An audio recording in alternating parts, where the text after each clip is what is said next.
Hi guys, good morning. Alam niyo po ba kung ano to? Ito po yung gabi, yung ginagataan pag naluto sa tawag sa kanya laing. Alam niyo po ba ang benefits nito sa katawan ng tao? Hindi po ito payong waterproof pang ano nito, ang daw ito. Ang benefits po nito sa katawan nating mga tao, lalo sa ating mga ka-stroke. Ang gabi o laing ay nakakapagpalakas ng dugo. Nakakababa din po siya ng BP.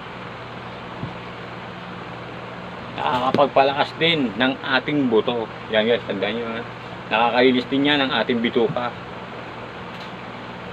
Tips lang guys sa gabi, lutuin mabuti para hindi makati. Yan. Nakakapagpalakas ng dugo, nakakapagpababa ng BP, nakakalinis ng tiyan, nakakapagpatibay ng ating buto. Yan po ang benefits ng gabi sa ating katawan guys. Lutuin lang mabuti. Thank you guys and God bless sa ating lahat mga ka-stroke. Pwede po sa atin yan gabi. Kain lang tayo ng mga dapat natin ito para maaga tayo makarecover. Gaya ko sa taon. Marami na rin akong nagagawa.